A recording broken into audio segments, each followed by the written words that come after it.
Preview.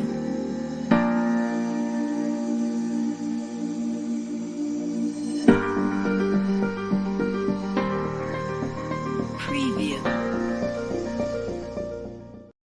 ជំរាបសួរ ពួកយើងគឺជា team Fresh Flow នាងខ្ញុំ Fan មេហៀង នាងខ្ញុំសេសេណូ ខ្ញុំបាទសារ៉ិតសីឡាខ្ញុំបាទទឹកច័ន្ទសេដ្ឋា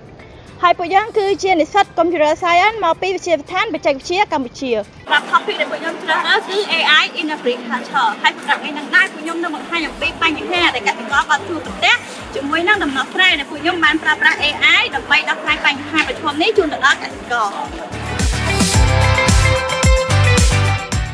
បើកលេចទៅមើលប្រជាកសិករដែលគាត់កំពុងតែធ្វើស្រែចម្ការភាគច្រើនក៏ប្រឈមមុខជាមួយនឹងបញ្ហាជាច្រើនដូចជាគាត់ចំណាយ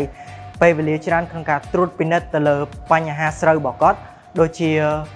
ពេលខ្លះគាត់អាចចំណាយថវិកាក្នុងការជួលទៅកាន់បុគ្គលិកផងដែរបើកលេចទៅមើលទីដាច់ស្រយាលឬក៏ទីជនបទពួកគាត់អត់មាននៅឧបករណ៍គ្រប់គ្រាន់ក្នុងការត្រួតពិនិត្យទៅលើប្រភេទនៃស្រូវឬក៏គុណភាពនៃស្រូវដែលធ្វើឲ្យការទទួលផលរបស់គាត់មានលទ្ធផលទាបផងដែរដូច្នេះពួកយើងឃើញនៅបញ្ហាបែបនេះក៏ពួកយើងមានដំណោះស្រាយក្នុងការដោះស្រាយដែលឆ្លើយតបទៅនឹងបញ្ហានេះផងដែរដំណោះស្រាយរបស់ពួកយើងដែលឆ្លើយតបទៅនឹងបញ្ហានោះគឺ robot ដែលបំពាក់ទៅដោយប្រព័ន្ធ AI ដែលមានមុខងារ2ដែលមុខងារទី1របស់ពួកវាអាច detect ស្មៅឬមួយក៏រកជាមិនល្អនឹងស្រូវងាប់ឬខូចហើយវាអាចទៅដកវាចេញ ដើម្បីកុំឲ្យវាប៉ះពាល់ទៅដល់ទៅនឹងវាស្រែរបស់យើងហើយមុខងារទី2របស់វាគឺវាអាចទៅ detect ទៅរកមើលស្រូវណាដែលល្អប៉ុន្តែវាដោះញឹកពេកដូចនេះវាអាចទៅដកដើម្បីយកទុកស្រូវទាំងនោះទៅជួសទៅនឹងកន្លែងណាដែលមានស្រូវខូចឬងាប់ឬមួយក៏កន្លែងណាដែលមាន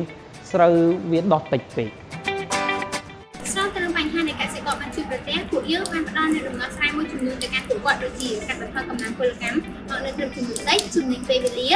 ការប្រើប្រាស់ technology របស់យើងពឹងផ្អែកទៅលើថ្មអគ្គិសនីឬក៏អគុយដូច្នេះវាអាចប្រើបានក្នុងរយៈពេលយូរ